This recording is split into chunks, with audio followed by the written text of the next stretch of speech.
నమస్కారం news vision కు స్వాగతం। ఈ రోజు వార్తల్లోని ముఖ్యాంశాలు।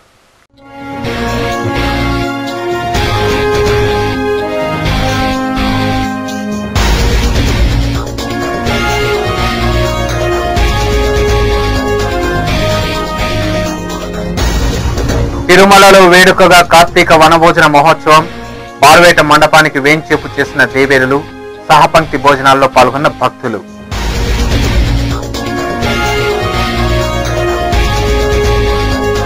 మూడు జిల్లాల్లో క్షేత్రస్థాయి అధ్యయనం। 2014 ఎన్నికలతో సంబంధం లేదు। కాంగ్రెస్ పార్టీ పరిస్థితులను మెరుగుపరిచేందుకే సమీక్ష। గోవా మాజీ మంత్రి పార్టీ పరిశీలకులు విశ్వజిత్ రాణి వెల్లడి।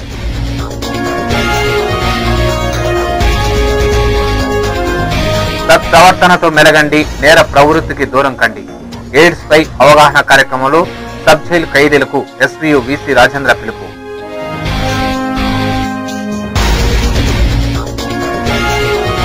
యువపదం యువతకు స్ఫూర్తినిస్తోంది। అవినీతిపై యువరక్తం కన్నెర చేస్తే పరిణామాలు తీవ్రంగా ఉంటాయి। టీఎస్ఎన్వి రాష్ట్ర అధ్యక్షులు పాడెం శ్రీకాంత్ రెడ్డి హెచ్చరిక।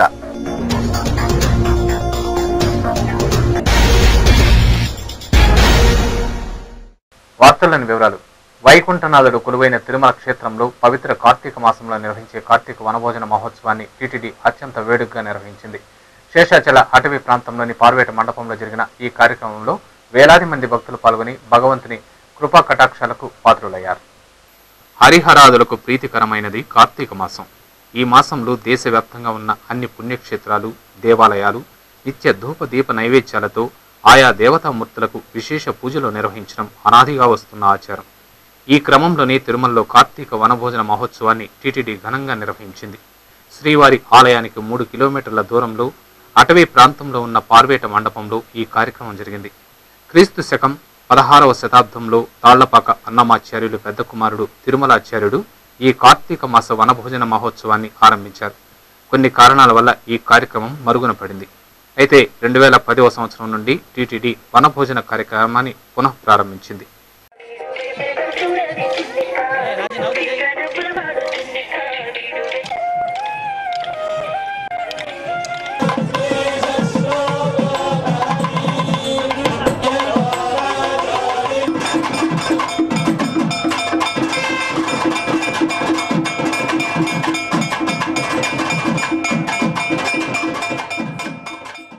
కార్తీక వనభోజన మహోత్సవాన్ని పురస్కరించుకుని ఆదివారం ఉదయం స్వామివారి ఉత్సవమూర్తులైన శ్రీ మలయప్ప స్వామివారిని గజవాహనం పైన, శ్రీదేవి భూదేవులను బంగారు తిరుచుపై వేంచేపు గావించి శ్రీవారి ఆలయం నుండి పార్వేట మండపానికి ఊరేగింపుగా తీసుకొచ్చారు। అక్కడ బంగారు స్నాన పీఠంపై ఉత్సవమూర్తులను ఆసీనులు చేసి అర్చక స్వాములు స్నపన తిరుమంజనంతో పాటు ప్రత్యేక పూజలు నిర్వహించారు। ఈ సందర్భంగా అన్నమాచార్య ప్రాజెక్టు, టీటీడీ హిందూ ధర్మ ప్రచార పరిషత్ ఆధ్వర్యంలో నిర్వహించిన వివిధ ఆధ్యాత్మిక భక్తి కార్యక్రమాలు, మహిళల కోలాటాలు భక్తులను ఆకట్టుకున్నాయి। ఉత్సవమూర్తులకు పూజా కైంకర్యాలు ముగిసిన అనంతరం వనభోజన మహోత్సవానికి ప్రత్యేకంగా తయారు చేసిన ఆహార పదార్థాలైన పులిహోర, దద్దోజనం, చక్కెర పొంగలి, సీరాలను స్వామివారికి నివేదించి అనంతరం వనభోజన మహోత్సవాన్ని టీటీడీ అధికారులు ప్రారంభించారు। ఈ కార్యక్రమానికి తరలివచ్చిన వేలాది మంది భక్తులు భగవంతుని సమక్షంలో సహపంక్తి భోజనం చేశారు। పవిత్రమైనటువంటి కార్తీక మాసంలో వనభోజనాన్ని నిర్వహించడము గడిచిన 2 సంవత్సరాలుగా జరుగుతున్నది। ఇది 3వ సంవత్సరము। దీనికి ఎంతో విశేషమైన చరిత్ర ఉన్నది। 16వ శతాబ్దంలో అన్నమాచార్యుల వారి పెద్ద కుమారుడు పెద్ద తిరుమలాచార్యులు ఈ వనభోజనాలు నిర్వహించినట్లు చరిత్ర చెబుతోంది। తదుపరి 2010లో ఈ సాంప్రదాయాన్ని పునరుద్ధరిస్తూ సర్కారీ తరపున, అంటే తిరుమల తిరుపతి దేవస్థానాల తరపున ఈ వనభోజనాలని నిర్వహించడం మనం మొదలు పెట్టుకున్నాము। మనకందరికీ తెలుసు, భక్తులందరూ కూడా వివిధ మార్గాలలో, వివిధ రూపాలలో కార్తీక మాసం నందు వనభోజనాలు చేస్తారు। తిరుమల తిరుపతి దేవస్థానం కూడా ఈ సాంప్రదాయాన్ని భక్తుల ముందుకు తీసుకురావాలనే ఉద్దేశంతో తిరుమలలో ఎంతో ప్రాశస్త్యం కలిగిన ఈ పార్వేటి మండపం దగ్గర ఈ ఉత్సవాలు నిర్వహిస్తోంది। అధిష్టానం ఆదేశాల మేరకు తిరుపతి, చిత్తూరు, నెల్లూరు లోక్సభ నియోజకవర్గాల్లో కాంగ్రెస్ స్థితిగతులను అధ్యయనం చేయడానికి తిరుపతికి వచ్చినట్టు గోవా మాజీ మంత్రి, కాంగ్రెస్ సీనియర్ నాయకులు విశ్వజిత్ రాణి తెలిపారు। ఆదివారం స్థానిక ఓ ప్రైవేట్ హోటల్లో 3 నియోజకవర్గాల్లో పార్టీ స్థితులపై కాంగ్రెస్ నాయకులతో పరిశీలకులు విశ్వజిత్ రాణి సమీక్షించారు। 3 నియోజకవర్గాల్లో కాంగ్రెస్ పరిస్థితి ఎలా ఉంది, బలోపేతం చేయడానికి ఎలాంటి చర్యలు తీసుకోవాలనే దానిపై నాయకులతో కార్యకర్తలతో చర్చించారు. వారి అభిప్రాయాలను సేకరించారు. ఈ సందర్భంగా విశ్వజిత్ రాణే మీడియా ప్రతినిధులతో మాట్లాడుతూ అధిష్టానం ఆదేశాల మేరకు 3 లోక్సభ నియోజకవర్గాల్లో పార్టీ స్థితిగతులను గురించి తెలుసుకోవడం కోసం తిరుపతికి వచ్చినట్లు తెలిపారు. రాబోయే ఎన్నికలకు తన పరిశీలనకు ఎలాంటి సంబంధం లేదని పేర్కొన్నారు. క్షేత్రస్థాయిలో పార్టీని పటిష్టం చేయడానికి తీసుకోవాల్సిన చర్యల గురించి చర్చించడం జరిగిందన్నారు. కేంద్ర రాష్ట్ర ప్రభుత్వ పథకాలు పనితీరుపై ప్రజాస్పందన ఎలా ఉంది, పార్టీ పరిస్థితి మెరుగ్గా ఉందా, ప్రథమ స్థానంలో పార్టీని నిలపడానికి ఎలాంటి చర్యలు చేపట్టాలని కార్యకర్తల నుండి అభిప్రాయాలను సేకరించి నివేదికను అధిష్టానానికి నివేదించనున్నట్లు చెప్పారు. I have come here in consultation with our DC, Rajshekhar ji here. Is only to meet various members of the party to collect some information. Strictly to collect internal information of the party at field level. That's all. This is nothing to do with any election. This is nothing to do with any issue that is there in Andhra Pradesh. Either they are senior leaders, they are ministers, ex-MLAs, but this is only collecting internal information for the use of the party. అనంతరం జిల్లా కాంగ్రెస్ అధ్యక్షుడు అమాస రాజశేఖర రెడ్డి మాట్లాడుతూ కాంగ్రెస్ పార్టీని బలోపేతం చేయడానికి AICC ప్రధాన కార్యదర్శి యువనేత రాహుల్ గాంధీ ఆదేశాల మేరకు గోవా మాజీ మంత్రి పరిశీలకులు విశ్వజిత్ రాణే తిరుపతికి విచ్చేసి నాయకులు కార్యకర్తలతో సంప్రదించడం జరిగిందన్నారు. అందరి నుండి అభిప్రాయాలను సేకరించారని తెలిపారు. అసెంబ్లీ సమావేశాలు జరుగుతున్నందున జిల్లాలోని శాసనసభ్యులు ఈ కార్యక్రమానికి హాజరు కాలేకపోయారని పేర్కొన్నారు. పరిశీలకులను కలిసిన వారిలో మాజీ మంత్రి నగిరి చెంగారెడ్డి, కాంగ్రెస్ నాయకులు మబ్బు దేవనారాయణ రెడ్డి, నవీన్ కుమార్ రెడ్డి, పాట్కం వెంకటేష్, గోపి, ప్రసాద్ బాబు, గుండూరు వెంకటరమణ, కుమార్, సైకం జయచంద్రారెడ్డి, కిరణ్ రాయల్ తదితరులు ఉన్నారు. కేవలం కాంగ్రెస్ పార్టీ అధిష్టానము ఏఐసిసి వారు ఎంపీ సెగ్మెంట్లో నుంచి క్షేత్రస్థాయి సమాచారాన్ని అధిష్టానంలోని నాయకుల కోసం తీసుకురమ్మని పంపించారు. ముఖ్యంగా తిరుపతి, చిత్తూరు, నెల్లూరు పార్లమెంటు నియోజకవర్గాల్లో ఫీల్డ్ లెవెల్ కార్యకర్తలు, అనుబంధ సంస్థల అధ్యక్షులు, వారికి సంబంధించిన వాళ్ళ ఇన్ఫర్మేషన్ తీసుకురమ్మని పంపించారు. మన జిల్లాకి ఈ 3 పార్లమెంట్ నియోజకవర్గాలకు మా అనుబంధ సంస్థ అధ్యక్షులు, సెక్రటరీలతో, ఎక్స్ మినిస్టర్లు, ఎక్స్ఎమ్మెల్యేస్తో, సిట్టింగ్ ఎమ్మెల్యేలు, సిట్టింగ్ మిత్రులు ఇప్పుడు పార్లమెంట్ దగ్గర రాలేకపోయారు. వీటి అందరితో కూడా మాడి ఒక ఫార్మాట్ ప్రకారం వాళ్ళ దగ్గర ఫీల్డ్ లెవెల్ ఇన్ఫర్మేషన్ తీసుకొని దాన్ని కన్సాలిడేట్ చేసి అధినేతలకు చెప్పడం జరుగుతుంది. కేవలం క్షేత్రస్థాయిలో పార్టీని బలోపేతం చేసే కార్యక్రమం ఎలా చేయాలో దానికి సంబంధించిన క్షేత్రస్థాయి ఇన్ఫర్మేషన్ తీసుకుపోయే కార్యక్రమం మాత్రమే ఇక్కడ జరుగుతుంది. ఖైదీలు తమ పరివర్తనలో మార్పు తెచ్చుకుని సుఖమయ జీవితాన్ని అనుభవించాలని ఎస్వి యూనివర్సిటీ వైస్ ఛాన్సలర్ ఆచార్య రాజేంద్ర పిలుపునిచ్చారు. ఆదివారం తిరుపతిలోని ప్రత్యేక ఉప కారాగారంలో ప్రపంచ ఎయిడ్స్ నివారణ దినోత్సవాలు జరిగాయి. జైలు సూపరింటెండెంట్ వేణుగోపాల్ రెడ్డి ఆధ్వర్యంలో జరిగిన ఈ కార్యక్రమానికి శ్రీ వెంకటేశ్వర విశ్వవిద్యాలయం ఉపకులపతి ఆచార్య రాజేంద్ర ముఖ్య అతిథిగా విచ్చేశారు. ఉప కారాగారానికి విచ్చేసిన వీసీకి జైలు అధికారులు సాదర స్వాగతం పలికారు. అనంతరం జాతీయ గీతంతో సమావేశం ప్రారంభమైంది. ఎయిడ్స్ వ్యాధి నివారణపై ఖైదీలకు అవగాహన కల్పించారు. మనిషి ఈ వ్యాధి బారిన పడకుండా అనుసరించాల్సిన పద్ధతులను, జాగ్రత్తలను వారికి జైలు సూపరింటెండెంట్ వేణుగోపాల్ రెడ్డి వివరించారు. జైల్లో నేర్చుకున్న వృత్తులను తమ జీవనోపాధికి ఉపయోగించుకోవాలని సూచించారు. నేరాలకు దూరంగా ఉండి సత్ప్రవర్తనతో మెలగాలని ఉద్బోధించారు. సమావేశం అనంతరం వీసీ రాజేంద్ర మీడియాతో మాట్లాడుతూ ఇటువంటి అవగాహన కార్యక్రమాలు ఖైదీల జీవన శైలిలో మార్పు తీసుకొస్తాయన్నారు. ఈ కార్యక్రమాన్ని నిర్వహించిన వేణుగోపాల్ రెడ్డిని వీసీ ఈ సందర్భంగా అభినందించారు. ఖైదీలు తమ పరివర్తనలో మార్పు తెచ్చుకుని నూతన జీవనాన్ని కొనసాగించాలని ఆకాంక్షించారు. మనుషులమే మనమే చాలా గొప్ప వ్యక్తులు అనుకుంటూ ఉంటాం. పరిణామ క్రమంలో మనుషులు వచ్చిన తర్వాత మనకు మించిన శక్తి ఏది లేదు అనుకుంటాం. కానీ మనకు మించిన శక్తులు చాలా ఉన్నాయి. సూక్ష్మజీవులు, అది బ్యాక్టీరియా కావచ్చు, వైరస్ కావచ్చు. ఈ ఎయిడ్స్ అనే ఒక వైరస్ ఏం చేస్తుంటే అది మన రక్త కణాల్లోకి వెళ్ళి ఈ తెల్ల రక్త కణాలని నిర్వీర్యం చేయడం వల్ల మన రోగనిరోధక తగ్గిపోతుంది.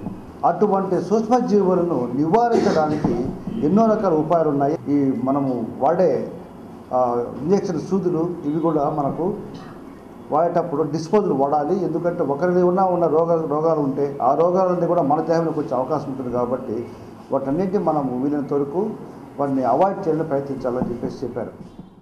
స్పెషల్ సబ్ జైలు తిరుపతి నందు ఖైదీలలో ఎయిడ్స్పై అవగాహన కలిగించడం, మరియు వారు జైలు నుంచి బయటికి వెళ్ళిన తర్వాత, విడుదలై వెళ్ళిన తర్వాత ఎయిడ్స్ లాంటి ప్రాణాంతక వ్యాధికి దూరంగా ఉండడం, దాని గురించి సమాజంలో 10 మందికి తెలియజేయడం ద్వారా అవగాహన పెంపొందించడము ముఖ్య ఉద్దేశంగా కార్యక్రమం నిర్వహించడం జరిగింది. నేరమయ జీవితానికి ఏ విధంగా దూరంగా ఉండాలి, చెడు అలవాట్లకు ఏ విధంగా దూరంగా ఉండాలి, వీటి మీద ముఖ్యంగా వారు ఖైదీ సోదరులకు తమ సందేశాన్ని వినిపించడం జరిగింది.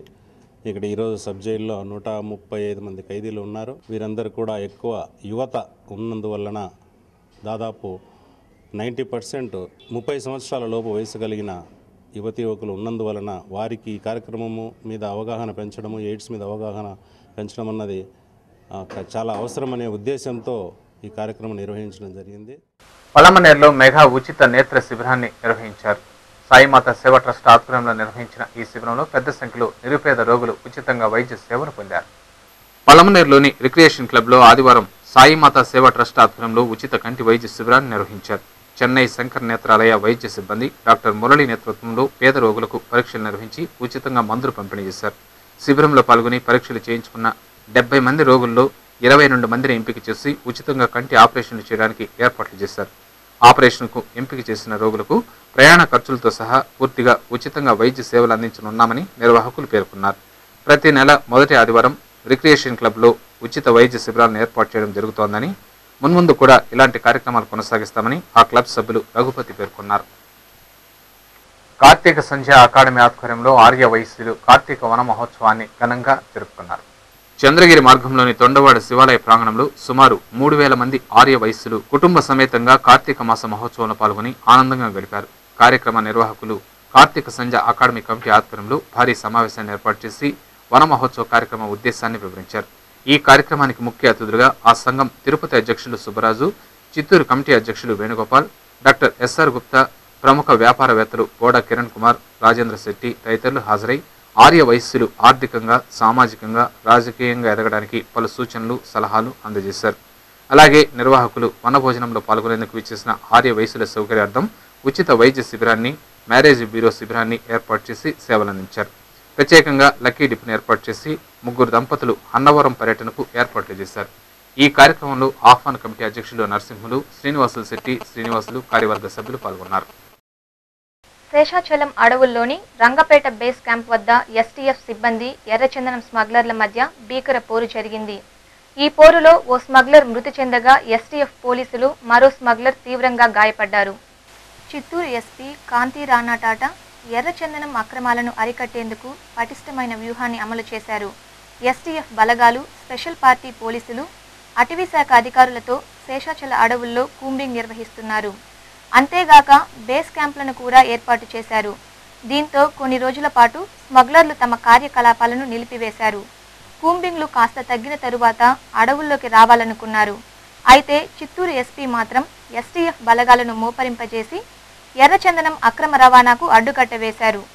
కొద్ది రోజులు నిశ్శబ్దంగా ఉన్న ఎర్ర దొంగలు ఒక్కసారిగా శేషాచలం అడవుల్లోకి పెద్ద ఎత్తున చొరబడ్డారు. పోలీసులపై దాడి చేసైనా సరే దుంగలు తేవాలని నిర్ణయించుకుని మరీ అడవుల్లోకి ప్రవేశించారు. ఈ నేపథ్యంలో శనివారం రాత్రి శేషాచలం అడవుల్లో కరివేపాకు కోన వద్ద కూంబింగ్లో ఉన్న పోలీసులకు స్మగ్లర్లు, కూలీలు సుమారు 50 మందికి పైగా కనబడ్డారు. అయితే పోలీసులు 6 మాత్రమే ఉన్నారు. స్మగ్లర్లను లొంగిపోవాలంటూ ఎస్టీఎఫ్ బలగాలు హెచ్చరించారు. వీరు తమను ఏం చేయగలరని భావించిన స్మగ్లర్లు పోలీసులపై రాళ్ల వర్షం కురిపించారు. వీరిని భయపెట్టి అదుపులోకి తీసుకోవాలని పోలీసులు గాల్లోకి కాల్పులు జరిపారని, అయినా వారు వెనక్కి తగ్గకపోవడంతో విధిలేని పరిస్థితులలో ఫైట్ చేయవలసి వచ్చిందని ఫారెస్ట్ రేంజ్ అధికారి ప్రభాకర్ రెడ్డి మీడియాకు వివరించారు. చెట్లు కొడుతున్న శబ్దం వినిపించేసి ఒక 25 మంది ఎస్టీఎఫ్ వాళ్ళు బయలుదేరి అడవి ప్రాంతానికి పోవడం జరిగింది. అక్కడ పోయిన తర్వాత వీళ్ళని చూసిన వాళ్ళు దొంగలు పడేసి పారిపోవడం మొదలుపెట్టినారు. వాళ్ళని పట్టుకునే క్రమంలో మన వాళ్ళు కొంతమంది దెబ్బలు తగినారు. వాళ్ళు కూడా కొంత దూరం పోయిన తర్వాత మళ్ళీ రిటర్ట్ అయిపోయేసి తక్కువ మంది ఉన్నారనే ఉద్దేశంతో వాళ్ళు దాదాపు 50 మెంబర్స్ 60 మెంబర్స్ ఉన్నారు. వెనక్కి తిరిగేసి రాళ్ళు వేయడం మొదలుపెట్టినారు. రాళ్లతో గొడ్డలతో దాడి చేయడం మొదలుపెట్టినారు. సరే ఇంకా వేరే గత్యంతరమైన పరిస్థితుల్లో డమ్మీ బుల్లెట్స్ వేసి ఫైర్ చేయడం జరిగింది. కానీ వాళ్ళు వెనకడుగు వేయకుండా మళ్ళీ తిరిగి వీళ్ళ మీద దాడి చేయడం మొదలుపెట్టినారు. వీళ్ళ ప్రాణాలతో బయటపడాలంటే ఇంకా ఫైర్ చేయక తప్పని పరిస్థితి. మళ్ళీ ఒక 6 రౌండ్స్ వరకు ఫైర్ చేశారు. దాంట్లో ఇద్దరికి బాగా తీవ్ర గాయాలైనాయి. వాళ్ళని తీసుకొని వెంటనే కిందికి రావడం జరిగింది. మేము కూడా పోయినాము. పోయి తీసుకొని 108లో తీసుకొని వచ్చినప్పుడు దారిలో ఒక అతను చనిపోయినాడు. అతని పేరు సడియన్ మురుగేషన్ అని చెప్పి ఉప్పూరు విలేజ్. తమిళనాడు రాష్ట్రం విల్లుపురానికి చెందిన స్మగ్లర్ మురుగేషన్ మృతి చెందినట్లు చెప్పారు. మరో స్మగ్లర్ భాగ్యరాజ్ తీవ్రంగా గాయపడ్డారని తెలిపారు. ఎస్టీఎఫ్ కానిస్టేబుళ్లు చరణ్, కుమార్, నిరంజన్, ఫారెస్ట్ వాచర్ అహ్మద్ బాషా తీవ్రంగా గాయపడ్డారని ఆయన పేర్కొన్నారు. వీరు తిరుపతి రూయా ఆసుపత్రిలో చికిత్స పొందుతున్నారని వివరించారు. ఆదివారం శేషాచలం అడవుల్లో గాలింపు చర్యలు చేపట్టి సంఘటనకు సంబంధించిన క్లూస్ ను సేకరించనున్నామని చెప్పారు. వాళ్ళు పైనుంచి కనపడడానికి ఏంటంటే మన వాళ్ళు ఒక 5-6 మంది కనపడ్డారు. వాళ్ళు నియర్లీ 40 to 50 మెంబర్స్ పైన ఉన్నారనమాట. సో ఇది అందులో చూసుకున్నారు అన్నమాట. తక్కువ మంది స్ట్రెంత్ ఉన్నారు కాబట్టి అటాక్ చేయడానికి ట్రై చేశారు వాళ్ళు. అది బాగా స్టీప్గా ఉంది హిల్, అది పైనుంచి బండలు వేస్తే ఈజీగా మీద వచ్చి పడుతున్నాయి. అలాంటి పరిస్థితి అనమాట. మన వాళ్ళు ముందుగానే బ్లాంక్ అమ్యునిషన్ ఫైర్ చేశారు. వాళ్ళు రాళ్ళు వేయడంతో మన వాళ్ళు బ్లాంక్ అమ్యునిషన్ డమ్మీ రౌండ్స్ అంటారు కదా, వాటిని ఫైర్ చేశారు. అయినా వాళ్ళు ఏమాత్రం దాని గురించి భయపడకుండా మళ్ళీ కంటిన్యూ చేశారు. వాళ్ళు మన వాళ్ళు కొంచెం పరిగెత్తి చెట్లలో ఇరుక్కుపోయి కంపలో ఇరుక్కుపోయారు చాలామంది. ఇంకా గత్యంతరం లేని పరిస్థితుల్లో ఫైర్ చేయాల్సి వచ్చిందనమాట. ఫైర్ చేస్తే ఇద్దరు ఇంజూర్డ్ అయ్యారనమాట. మిగతా వాళ్ళతో పారిపోయారు వాళ్ళు పడంగానే. ఇమీడియట్గా మాకు ఫోన్ చేస్తే మేము బయట నుంచి అంబులెన్స్ తీసుకొచ్చాం రెస్క్యూ చేయడానికి. వాళ్ళని అక్కడికి తీసుకురావడానికి మాకు నియర్లీ 2-3 అవర్స్ పట్టిందనమాట. ఆ గుట్టలోంచి వాళ్ళని ఇంజూర్డ్ పర్సన్స్ తీసుకురావడానికి. తీరా వచ్చిన తర్వాత ఒక అతను చనిపోయాడని డిక్లేర్ చేశారు డాక్టర్ గారు. ఒక అతనేమో ఇంజరీస్ ఉన్నాయి, అతను సస్టైన్ ఉన్నాడు. యువపదానికి విశేష స్పందన లభిస్తుందని టీఎన్ఎస్వి రాష్ట్ర అధ్యక్షులు పాలెం శ్రీకాంత్ రెడ్డి తెలిపారు. ఆదివారం స్థానిక ఓ ప్రైవేట్ హోటల్లో ఏర్పాటు చేసిన విలేకరుల సమావేశంలో ఆయన మాట్లాడుతూ దేశ భవిష్యత్ యువత చేతుల్లో ఉందన్నారు. వారికి సరైన ప్రోత్సాహం లేనందువలన నిరుత్సాహపడుతున్నారని చెప్పారు. యువత మనోభావాలను తెలుసుకోవాలనే సంకల్పంతో టీఎన్ఎస్వి ఆధ్వర్యంలో నిర్వహిస్తున్న చర్చా సమావేశాలకు విశేష స్పందన లభిస్తుందని తెలిపారు. అనంతపురం, చిత్తూరు, మదనపల్లి, తిరుపతి ప్రాంతాలలో యువపదం కార్యక్రమాన్ని నిర్వహించామన్నారు. అవినీతిని యువత వ్యతిరేకిస్తున్నారని పేర్కొన్నారు. దీనిని ఎలా నిర్మూలించాలని వారు తహతహలాడుతున్నారని, అవకాశం కల్పిస్తే 2014 కల్లా అవినీతిని అంతం చేస్తామని ఉబలాట పడుతున్నట్లు వివరించారు. యువకులకు సరైన అవకాశాలు కల్పించాలని ఆయన అభిప్రాయపడ్డారు. స్వచ్ఛంద సేవా సంస్థలు ముందుకొచ్చి వీరిని ప్రోత్సహిస్తే సమాజ మార్పుకు కృషి చేస్తారని ఆకాంక్షించారు. యువకులకు రాజకీయ అవకాశం కల్పించడం ద్వారా సమసమాజ స్థాపన సాధ్యపడుతుందని తెలిపారు. నా అభిప్రాయంలో చిత్తూరు జిల్లాలో జరిగిన మీటింగ్లన్నిటిలో 4 మీటింగ్స్ టాప్లో రేట్ చేస్తున్నానండి. ఒకటి తిరుపతి. ఈ స్పందన చూసిన తర్వాత వాళ్లే వచ్చి అడిగిన డిమాండ్స్ ప్రకారం మేము చిత్తూరు జిల్లాలో ఒక యువపదం తరపున పర్మనెంట్ ఎస్టాబ్లిష్మెంట్ కూడా కన్సిడర్ చేస్తున్నాము. అంటే ఇక్కడ ఒక యువపదం రిప్రజెంటేటివ్ ఆఫీస్ ఉంటుంది. వాళ్ళందరూ కూడా యువతకు రాజకీయాల్లో అసలు అవకాశాలే లేవు, అవి కల్పించాలంటున్నారు. వీళ్ళందరూ కూడా ఎప్పుడైతే కరప్షన్ జరిగిందో దానివల్ల వచ్చిన ఇంపాక్ట్ అన్ని అంశాల మీద ఉంది, ఒట్టి నిరుద్యోగమే కాదు అని కూడా అంటున్నారు. దీనికి వీళ్ళ చేతుల్లో ఏ ఆయుధాలు లేవు అనే విధంగా డిబేట్ స్టార్ట్ అయినా కూడా డిబేట్ ఎండ్ అయ్యే టైంకి మాత్రం యువతనే ఏ రకమైన మార్పు తీసుకోవాలన్నా ఈ రాష్ట్రంలో కానీ, దేశంలో కానీ, సమాజంలో కానీ వీళ్ళే చేయగలరు, మేమే చేయగలము అనే కాన్ఫిడెన్స్ వాళ్ళల్లో ఉంది. నాయి బ్రాహ్మణుల కార్తీక మాస వనభోజన తృతీయ మహోత్సవాన్ని ముక్కోటి శివక్షేత్రంలో నిర్వహించనున్నట్లు నాయి బ్రాహ్మణ ఉద్యోగుల సంఘం మాజీ జాయింట్ సెక్రటరీ బంగారుపాలెం తంగవేలు పేర్కొన్నారు. ఆదివారం తిరుపతి ప్రెస్ క్లబ్లో ఏర్పాటు చేసిన విలేకరుల సమావేశంలో ఆయన మాట్లాడుతూ కార్తీక మాసం సందర్భంగా నాయి బ్రాహ్మణులందరినీ ఒకే వేదికపైకి తీసుకురావాలన్న లక్ష్యంతో ఈ నెల 11న చంద్రగిరి నియోజకవర్గంలోని శివక్షేత్రం ముక్కోటిలో నాయి బ్రాహ్మణుల కార్తీక మాస వనభోజన తృతీయ మహోత్సవాన్ని నిర్వహిస్తున్నట్లు చెప్పారు. ఈ మహోత్సవం సందర్భంగా కుటుంబ సభ్యులకు ఆటపోటీలు, కోలాటాలు, సాంస్కృతిక కార్యక్రమాలు నిర్వహిస్తున్నట్లు తెలిపారు. నాయి బ్రాహ్మణులందరూ వారి కుటుంబ సభ్యులతో కలిసి ముక్కోటిలో జరగనున్న వనభోజన మహోత్సవంలో పాల్గొని నాయి బ్రాహ్మణుల ఐక్యతను చాటాలని పిలుపునిచ్చారు. ఈ విలేకరుల సమావేశంలో నాయి బ్రాహ్మణుల ఆహ్వాన కమిటీ సభ్యులు ఆవులపాటి తులసి, బుజ్జి, ముని, వెంకటేశ్వర్లు తదితరులు పాల్గొన్నారు. బంగారుపాలెం తంగవేలు గారి అధ్యక్షతన ఆవులపాటి బుజ్జిబాబు ఈ ఆర్గనైజింగ్ ఈ ఒక నాయ బ్రాహ్మణ కార్తీక వనభోజన మహోత్సవాన్ని అక్కడ కండక్ట్ చేస్తాము. ఈ యొక్క వనభోజనాల్లో ప్రతి ఒక్క నాయ బ్రాహ్మణులు అందరూ కుటుంబ సభ్యులతో ప్రతి ఒక్కరూ పాల్గొని ఈ యొక్క కార్యక్రమాన్ని జయప్రదం చేయాలని కనుక మేము ఈ ఆర్గనైజర్ నాయ బ్రాహ్మణుల ఆహ్వాన కమిటీ ఆర్గనైజర్ తరఫున ఆవులపాటి బుజ్జిబాబు కోరుకుంటున్నాను. పటిష్టమైన SC/ST సబ్ ప్లాన్ బిల్లును ఆమోదించాలని సిపిఎం జిల్లా కార్యదర్శి కుమారెడ్డి ఓ ప్రకటనలో డిమాండ్ చేశారు. ప్రభుత్వం అసెంబ్లీలో ప్రవేశపెట్టిన ఎస్సీ ఎస్టీ సబ్ ప్లాన్ బిల్లును సవరించి పటిష్టమైన సబ్ ప్లాన్ బిల్లును ఆమోదించాలని సిపిఎం జిల్లా కార్యదర్శి కుమార్ రెడ్డి ఓ ప్రకటనలో డిమాండ్ చేశారు. ఆదివారం ప్రభుత్వం శాసనసభ ముందు ఉంచిన ముసాయిదా చట్టం నిరాశాజనకంగా ఉందని అసంతృప్తి వ్యక్తం చేశారు. మంత్రివర్గ ఉపసంఘం చేసిన సిఫార్సుల్లో కీలకమైన వాటిని విస్మరించి బిల్లు రూపొందించారని, ఇది గుండె లేని శరీరంలాగా నిరుపయోగం కాబోతోందని అన్నారు. శాసనసభలోని అన్ని విపక్షాలు ఈ బిల్లును సవరణల కోసం పట్టుబట్టాలని ఆయన విజ్ఞప్తి చేశారు. టీడీపీ జిల్లా అధ్యక్షులు జంగాలపల్లి శ్రీనివాసులకు తిరుపతిలో ఘన స్వాగతం లభించింది. అధ్యక్షుల హోదాలో ప్రప్రథమంగా జిల్లాకు విచ్చేసిన ఆయనకు కార్యకర్తలు అపూర్వ స్వాగతం పలికారు. స్థానిక దామినేడు వద్ద యువత జిల్లా అధికార ప్రతినిధి ఊట్ల సురేంద్ర నాయుడు ఆధ్వర్యంలో జంగాలపల్లికి సాదర స్వాగతం పలికారు. జంగాలపల్లికి పూలమాలలు వేసి పెద్ద ఎత్తున నినాదాలు చేసి కార్యకర్తలు తమ అభిమానాన్ని చాటుకున్నారు. జంగాలపల్లి శ్రీనివాసుల నాయకత్వంలో జిల్లాలో పార్టీకి పూర్వ వైభవం వస్తుందని ఊట్ల సురేంద్ర నాయుడు ఓ ప్రకటనలో ఆకాంక్షించారు. స్వాగతం పలికిన వారిలో ఆ పార్టీ నాయకులు మధు, కృష్ణమూర్తి, కుమార్, విజయ్ కుమార్, వేణుమాధవ్, పద్మావతి తదితరులు ఉన్నారు. ప్రజా సమస్యల పరిష్కారం కోసం సిపిఎం ఆధ్వర్యంలో పాదయాత్ర నిర్వహించనున్నట్లు ఆ పార్టీ నగర కార్యదర్శి నాగరాజు ఓ ప్రకటనలో తెలిపారు. ఇళ్ల స్థలాలు, పెన్షన్లు, రేషన్ కార్డులు, గ్యాస్ కనెక్షన్లు, తాగునీటి కొరత తదితర సమస్యలను పరిష్కరించాలని కోరుతూ ఆదివారం 1 జూన్ కమిటీ ఆధ్వర్యంలో స్థానిక మారుతినగర్ నుంచి సిపిఎం పాదయాత్ర ప్రారంభమైంది.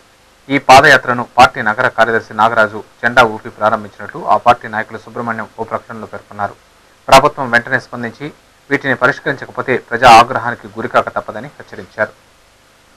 తిరుమలలో భక్తుల రద్దీ ఓ మోస్తరుగా ఉంది. ఆదివారం సాయంత్రానికి సుమారు 46,000 మంది భక్తులు శ్రీవారిని దర్శించుకోగా ఇంకా 27 కంపార్ట్మెంట్లలో భక్తులు దర్శనం కోసం వేచి ఉన్నారు. సర్వదర్శనం భక్తులు 20 కంపార్ట్మెంట్లలో వేచి ఉండగా వీరికి 8 గంటల సమయం, దివ్యారామం దర్శనం భక్తులు 7 కంపార్ట్మెంట్లలో వేచి ఉండగా వీరికి 3 గంటల సమయం పడుతోందని టీటీడీ అధికారులు తెలిపారు. ఇక అద్దె గదులు, సేవా టికెట్ల విషయానికి వస్తే ఉచిత గదులు 8, 50 రూపాయల గదులు 62, 100 రూపాయల గదులు 48, 500 రూపాయల గదులు 14, 600 రూపాయల గదులు 21 ఖాళీగా ఉన్నాయి. ఆర్జిత బ్రహ్మోత్సవం టికెట్లు 92, వసంతోత్సవం టికెట్లు 241, సహస్ర దీపాలంకరణ సేవా టికెట్లు 307 ఉన్నాయి. అందుబాటులో ఉన్న సేవా టికెట్లను సోమవారం విజయ బ్యాంకులో పొందవచ్చునని టీటీడీ అధికారులు తెలిపారు. Tirupati gold jewellery and silver merchants association సమాచారం మేరకు సోమవారం లోకల్ బులియన్ మార్కెట్లో బంగారము, వెండి ధరలు ఇలా ఉంటాయి. 24 క్యారెట్ల అపరంజి బంగారం 10 గ్రాముల ధర 31,545 రూపాయలు. 22 క్యారెట్ల నగల బంగారం 1 గ్రామ్ ధర 2,949 రూపాయలు. వెండి 1 కిలో ధర 62,570 రూపాయలు. రీటైల్ వెండి 1 గ్రామ్ ధర 67 రూపాయలుగా ఉంటుంది. వార్తలు ముగించే ముందు ముఖ్యాంశాలు మరోసారి.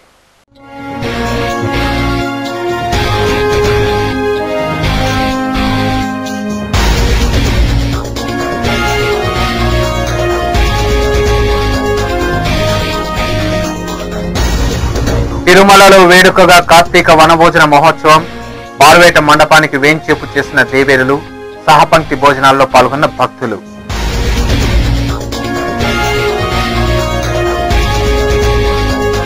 మూడు జిల్లాల్లో క్షేత్రస్థాయి అధ్యయనం. 2014 ఎన్నికలతో సంబంధం లేదు. కాంగ్రెస్ పార్టీ పరిస్థితులను మెరుగుపరిచేందుకే సమీక్ష. గోవా మాజీ మంత్రి, పార్టీ పరిశీలకులు విశ్వజిత్ రాణి వెల్లడి.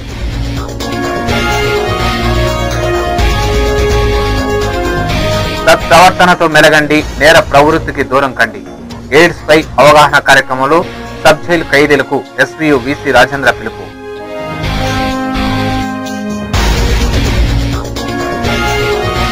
యువపదం యువతకు స్ఫూర్తినిస్తోంది. అవినీతిపై యువరక్తం కన్నెర్ర చేస్తే పరిణామాలు తీవ్రంగా ఉంటాయి. టీఎస్ఎన్వి రాష్ట్ర అధ్యక్షులు పాడెం శ్రీకాంత్ రెడ్డి హెచ్చరిక.